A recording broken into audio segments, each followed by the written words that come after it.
Hi friends, today I will show you how to make a dry fertilizer. So let's start. For this fertilizer we need only 3 ingredients. They are banana peels, eggshell and some used tea leaves. Banana peels have organic sources of potassium, which helps plants in moving nutrients and water between cells. Especially it is important to create flower and even makes fruits. The calcium from eggshells is also welcome to garden soil, where it moderates soil acidity while producing nutrients for plants.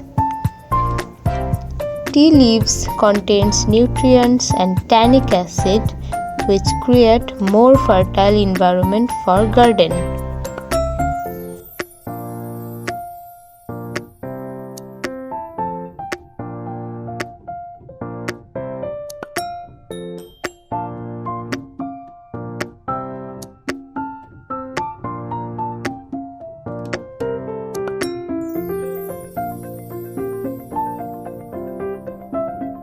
Now the dry fertilizer is ready.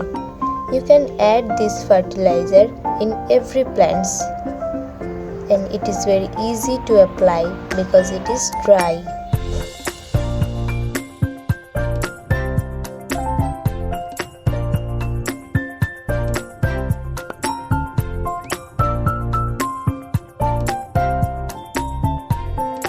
Thanks for watching. See you soon with next video. Bye.